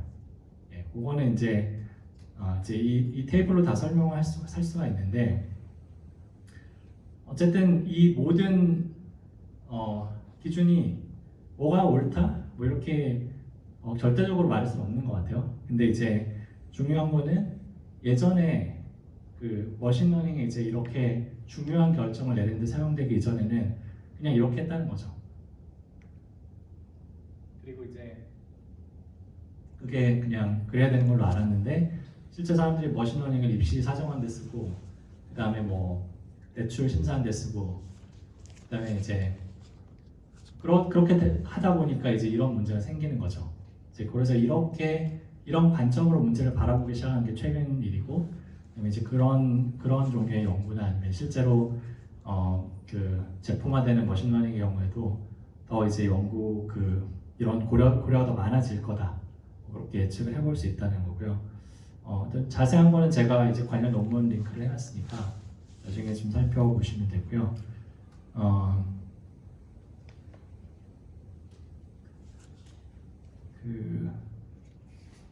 네, 그리고 이제 제가 그래서 소득 예측 그 문제를 가지고 이제 설명을 드렸는데 이제 다른 예측 데이터셋이 이제 나이 예측이 있어요. 그래서 여기서는 이제 뭐 역시 그 사람의 어떤 다른 특성을 가지고 이 사람의 나이가 얼마나 되는지 여기서는 이제 예측이 값이 나이의 수치예요. 나이 수치값, 뭐 클래스가 아니라. 그래서 근데 이제 여기서는 이제 좀 다른 종류의 편향이 나타나는데 여기서는 일단은 남자 비율이 훨씬 높아요. 그런데 이제 결과를 보면은 그 예측 결과의 이제 정확도가 예측 결과 값이 이제 수치이기 때문에 이 경우에는 보통 평균 에러를 보통 보는데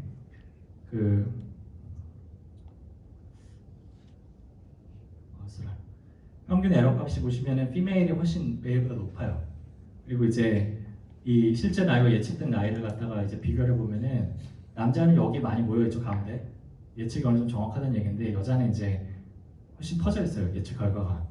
그게 의미하는 건 여성의 나이를 예측하는 데는 이 모델이 잘 동작을 안 한다 남성보다 그렇죠? 이것도 일종의 편향이에요.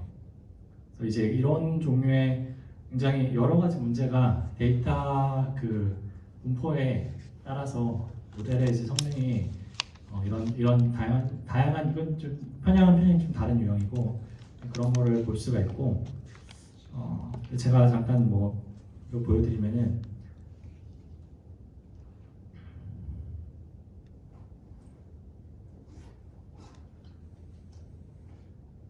네, 요게 이제 제가 처음 보여드린 그 인컴 그 예측 문제고 그래서 여기 보시면은 일종의 뭐 시뮬레이션 해보실 수가 있어요. 이 툴을 보시면은 이제 이 그라운드 트루스는 오버 50인지 이거를 예측하는 건데 코스트 레이쇼라는 건 제가 아까 말씀드린 그 인컴이 높은데 낮다고 보는 거랑 낮은데 높다고 보는 것들 중에 뭐가 더 나쁜 건지 그거를 이렇게 레이쇼를 정할 수가 있어요. 그리고 이제 그 결과를 이제 그 젠더로 이제 나눠볼 수가 있는데 여기서 그 옵티메이션 스트레이트를 볼 수 있어요. 그래서 제가 싱글 트레시홀드가 있는 게 가장 예전에 쓰던 방법이고 데모그래픽 패리티로 보면은 남녀 이제 그게 달라졌죠, 그렇죠? 이것도 재밌는 거는 액큐러시도 달라져요. 액큐러시가 당연히 저희 이거를 보통 이제 싱글 트레시홀드로 했을 때가 액큐러시 전체 액큐러시는 제일 좋을 거고요, 그렇죠? 근데 이거를 그 페어네스를 강조해서 이제 뭔가 다른 남녀 다른 기준을 적용하기 시작하면 전체적인 액큐리시는 좀 떨어질 수가 있어요. 하지만 이제 그게 사실은 더 좋은 결과인 거죠, 그렇죠? 예, 그 정확도가 이제 뭐 다 그렇잖아요. 어떤 의사결정에 대해 정확도가 유일한 판단 기준은 아니기 때문에 그래서 어쨌든 이 굉장히 다양한 기준을 적용해서 각 기준별로 어떻게 트레시홀드가 달라지고 그다음에 정확도가 달라지는지 보실 수가 있고 네, 어쨌든 이거 한번 꼭 해보시고 네. 그 기준에 따라서 머신러닝 하는 부분에 트레이닝 할 때 objective 펑션을 다르게 설정을 해주나요? 아니면 objective 펑션은 안 바꾸고 이를테면 트레이닝 할 때 이를테면 accuracy를 objective 펑션이 젠더에 따라서 두 개를 맥시마이즈 하는 걸로 설정을 이밸류에이션 할 때는 이밸류에이션 할 때는 네, 그 제가 그게 아까 말씀드린 것 중에서 해법 1이랑 해법 2 말씀드렸죠. 모델 자체에서 저희 공정성 문제를 모델 자체에서 해결할 수도 있고 모델은 그대로 두고 이 밖에서 해결할 수 있고요. 근데 사실 둘 다 할 수 있어요. 둘 다 가능한데 근데 이제 모델 자체가 공정성까지 고려해서 하면은 이제 다른 이제 모델 자체도 복잡해지겠죠. 그게 꼭 옳은 건지 이제 생각해볼 문제고 그리고 또 다른 거는 고려사항은 모델에서 반영을 하더라도 어쨌든 평가는 그 공정성에 대한 평가를 또 해야 돼요. 어차피 해야 돼요. 그러니까 이게 이제 어차피 그 컴플렉시티는 계속 있다는 거죠. 제가 어떤 면에서는 그러니까 저 같은 경우에는 이제 모델 밖에서 하는 게 그런 면에서 바람직하지 않나 싶은데 사실은 뭐 둘 다 그 열심히 연구가 진행되고 있는 그런 분야로 알고 있습니다.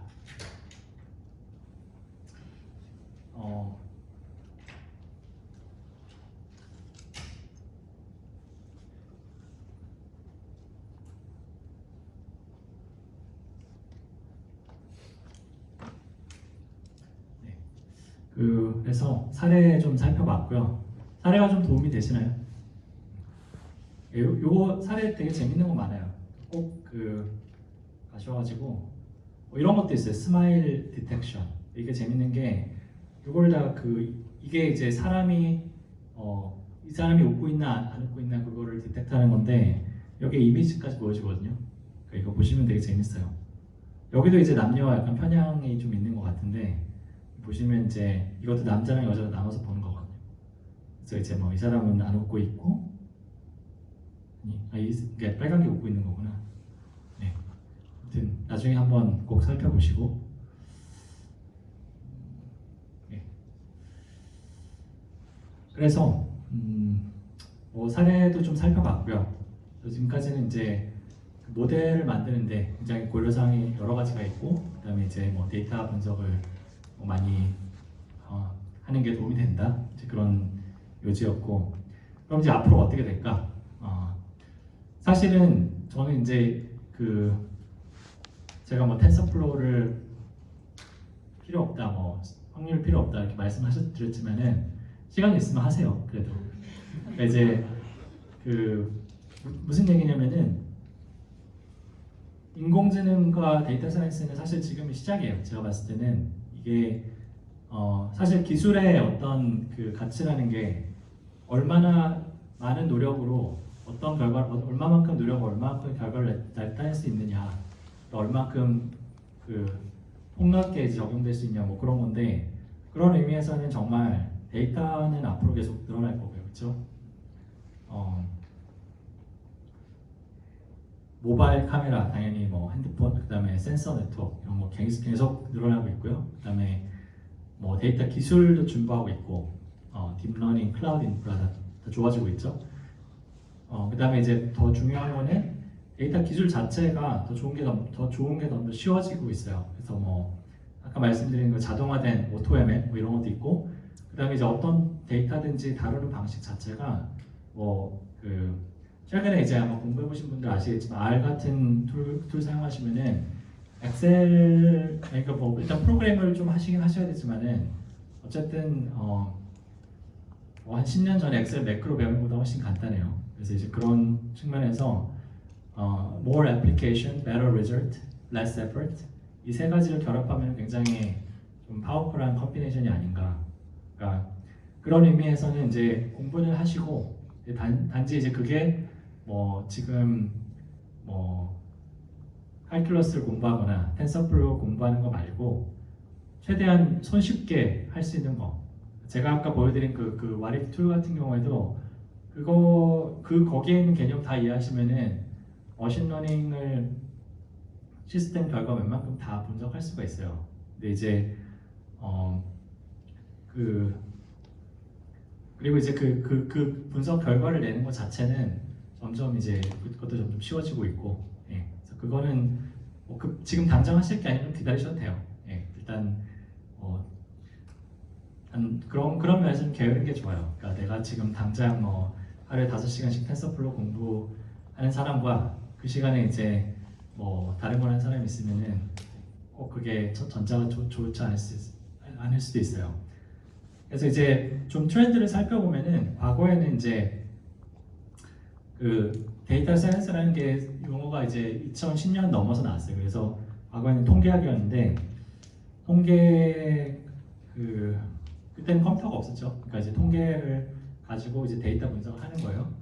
이제 그러다가 이제 그 컴퓨터 프로그래밍이 전자가 자동화되고 빅데이터 나오고 그러면서 이제 프로그래밍 여기 들어가서 데이터 사이언스예요. 예. 이 세 가지가 다 중요하다. 굉장히 피곤한 시대죠. 근데 이제 앞으로는 데이터 사이언스가 지금에는 데이터 사이언티스트가 굉장히 돈을 많이 받는 직업이네 이런 얘기가 나오고 있는데 저는 당연히 이제 데이터 사이언티스트로서 이건 사실 바람직한 경향이긴 한데 앞으로 어떻게 될 거냐? 제가 봤을 때는 컴퓨터 프로그래밍 그다음에 이 수학 통계학 이거가 이런 거는 이제 abstract out 될 것 같아요. 그러니까 프로그래밍을 알고 통계적 지식이 있어야지 머신러닝을 쓰는 시대는 앞으로 5년 길어야 5년. 예. 그러니까 그냥 데이터 잘 정제해서 주고 결과 잘 해석할 수 있으면은 머신러닝을 쓸 수 있는 시대가 오지 않을까. 예. 그리고 실제로 많이 지금도 그렇게 되고 있고요. 예. 근데 이제 그 도메인 지식 그리고 그 필요는 하죠. 이걸 아예 몰라도 되는 건 아니에요. 프로그래밍도 알아야 되고 그다음에 이제 어느 정도 기본을 알아야 되는데 이제 우선순위의 문제죠. 이거에 얼만큼 시간을 쓸 것인가. 예. 그 우선순위는 도메인 지식이 점점 높아지지 않나 생각을 하고 있고 그다음에 이제 인간을 대체하기보다는 인간과 인공지능이 협업을 하는 그런 시대가 오지 않을까 생각을 하고 있습니다. 그래서 그렇죠. 이게 보시면 이제 첫 컴퓨터, 첫 카메라, 이게 첫 그 전화기라고 해요. 제가 이제 인터넷 찾아봤는데 이게 지금 이렇게 됐죠. 다 합쳐서 손바닥에 들어가죠, 그렇죠? 이제 기술, 인공지능의 미래가 제가 생각할 때는 이제 다시 이제 아까 데이터 준비하기, 모델 만들기, 적용하기 돌아가면은 데이터 준비는 이제 사실은 이것도 잘 설계된 인프라에서 자동으로 나와야 될 거고 모델 역시 더 강력한 도구 이제 그 모델 자체가 데이터가 충분하면 사실 자동화할 수 있어요. 결국 설치 프로블럼이기 때문에 데이터가 많고 컴퓨팅 파워가 많으면 자동화가 가능해요. 그리고 이제 대신에 모델을 적용하는 부분에는 계속 도메인 전문가, 데이터 전문가가 협업을 해야 되는 그런 필요는 아마 있을 것 같아요. 제가 말씀드린 어떤 공정성이나 그런 거는 계속 문제가 될 것 같고요. 네, 그래서 결론으로는 데이터 사이언스가 현실의 문제를 해결하는데 공헌을 할 수 있게 됐고, 그다음에 데이터 분석이 인공지능 하더라도 사실은 한 90%는 데이터 분석을 하는 거예요. 그래서 이제 그런 뺄 수 없는 그런 관계고, 그다음에 이제 머신러닝 모델을 돌리는 건 사실 굉장히 쉬운 부분인데 어쨌든 인공지능의 그 적용의 전 단계를 생각해 보면은 고민해야 될 게 굉장히 많고 그게 사실은 뭐 꼭 그 수학적이고 어떤 공학적인 고민이 아니라 철학적인 윤리적인 고민이 굉장히 점점 더 중요해지고 있고요. 예, 기술 발전에 따라서. 네. 그리고 도메인 전문성과 인공지능 결합 접목하려는 노력이 필요하다. 네. 네. 그래서 뭐 오늘 제 준비한 내용은 여기까지고요. 제가 사실은 그 팟캐스트를 하고 있는데 제가 팟캐스트는 사실은 깊이 있는 내용을 다룰 수가 없거든요. 제가 좀 더 그 강의 같은 걸 만들어 보려고 생각하고 있어요. 이제 오늘 제가 설명해 드린 게 강의 한 1장 정도에 해당하는데 그 강의를 제가 그냥 맨땅에 만드는 것보다는 실제로 그 학생들이 있으면 저 도움이 되기 때문에 같이 공부를 하고 싶은 분이 계시면은 저희 데이터 지능 팟캐스트 홈페이지인데 여기 가시면 이제 그 참가자 모집 그게 있거든요. 그래서 참가 양식. 네, 아무튼 저는 여기까지 하겠습니다. 그러면.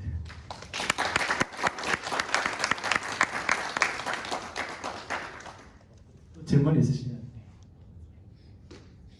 안녕하세요. 저 게임 회사에서 데이터 분석하고 있는 짧게 광고만 드리시는 분이에요. 지금 잡 서치 중이기 때문에 혹시 본인 회사에서 데이터 사이언티스트를 끝나고 잠깐 대화를. 질문은 지금 현업에서 데이터 혹시 리서치 쪽으로 하시는 데이터 사이언티스트인가요? 아니면 둘 다 했어요. 리서치 아니신 데이터 사이언티스트 그냥 데일리 저희 퍼센티지를 스킬별로 좀 말씀해 주시면 좋을 것 같아요. SQL 옆으로, 미팅 옆으로, 프레젠테이션 옆으로 그러시고 그리고 지금 현재 어떤 스킬을 공부하고 계신 게 있다면 어떤 거 공부하고 계신지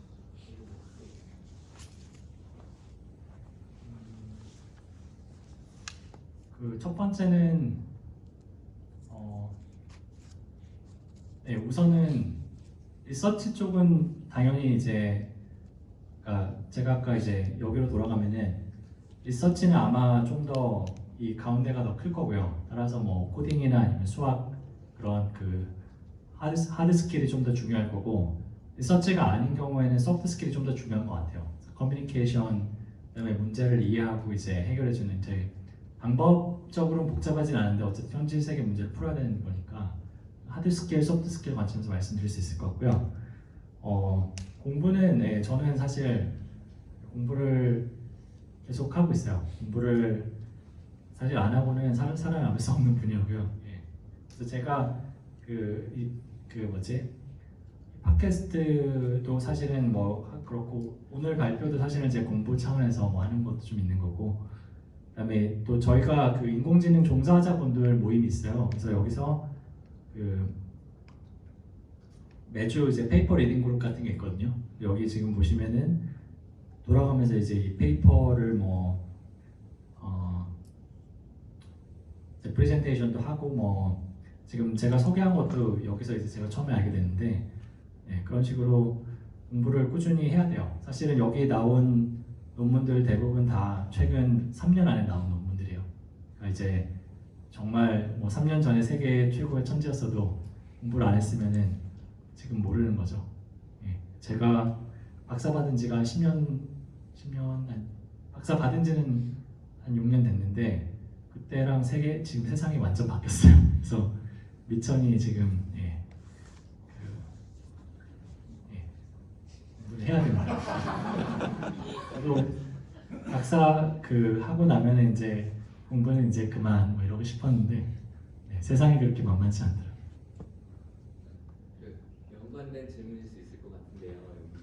오늘 A그룹, B그룹 회원님들 중에는 소프트웨어 엔지니어 쪽에 계시는 분들도 많이 있을 것 같은데 학부 전기공학부에서 시작하셔가지고 컴퓨터 사이언스로 박사 받으시고 지금은 데이터 사이언티스트로 일하고 계신 입장에서 소프트웨어 엔지니어가 만약에 전업을 하고 싶다 혹은 데이터 사이언스 역량을 갖춘 소프트웨어 엔지니어가 되고 싶다 그러면은 아까 텐서플로우나 통계학 공부할 필요 없다고 그러셨는데 그렇다면 어떤 공부를 하는 게 도움이 될 건지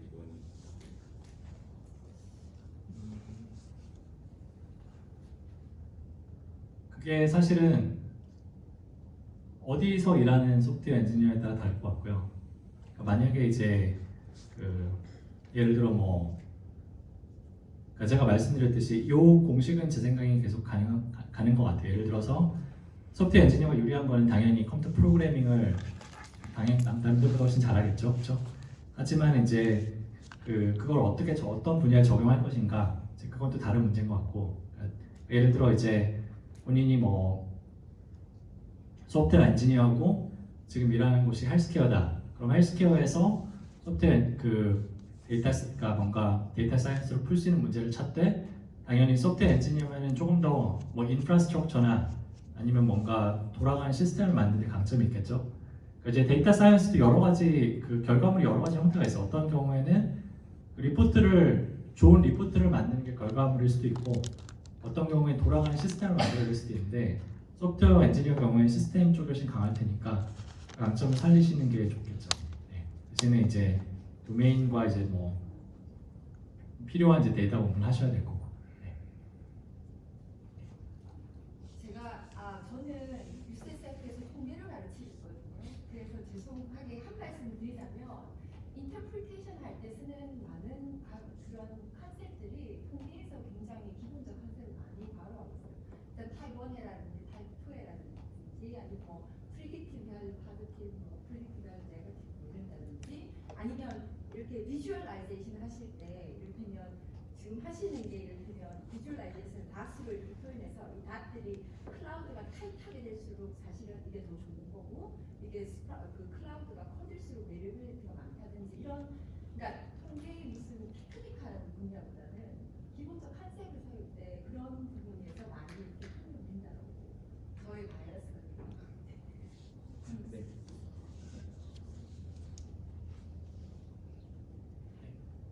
대략적으로 그 자율주행 관련해서는 대략적으로 그 인더스트리에서 어떤 모델이 많이 쓰이게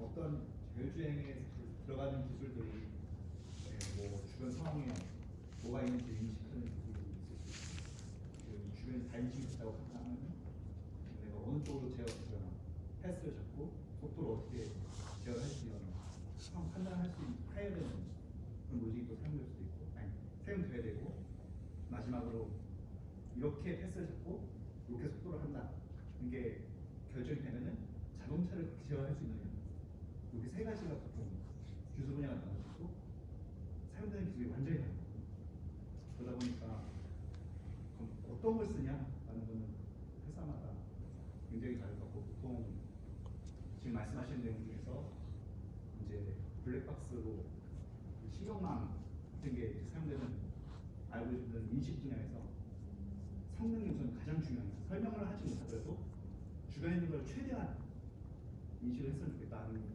분야는 이제 인공지능 분야에서 가장 성능을 높일 수 있는 노력을 많이 도입을 하고 그리고 이제 상황 판단 쪽 내가 어떻게 운전할 것인가 이거는 그 블랙박스 형태가 아니라 설명을 해줄 수 있는 그래야 나중에 사고가 나더라도 왜 사고가 났어요 했을 때 글쎄요 라고 하면 안 됩니다. 그런 기술들이 많이 사용이 되고 이제 제어 쪽은 고전적인 능력학 쪽 모델들이 많이 사용이 됩니다. 답변 감사합니다.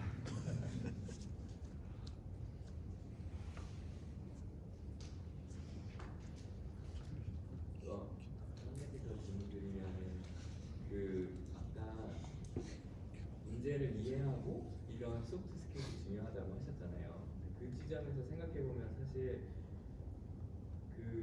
보통 소프트웨어 회사에서 일하는 소프트웨어 엔지니어들이라던가 다른 디시전을 내리는 위치에 계신 분들이 데이터 사이언스에 대한 깊은 이해를 가지고 계실 것 같지는 잘 않은데 그러면은 우린 이런 데이터들이 되게 많으니까 이 데이터 사이언티스트를 고용해서 뭔가 좋은 결과를 내보자 그냥 이런 식으로 많이 생각하고 있을 것 같거든요.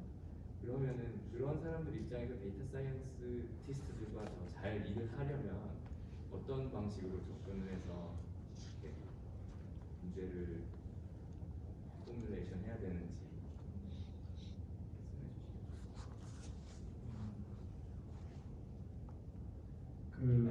일단은 개발자나 혹은 그 executive의 관점에서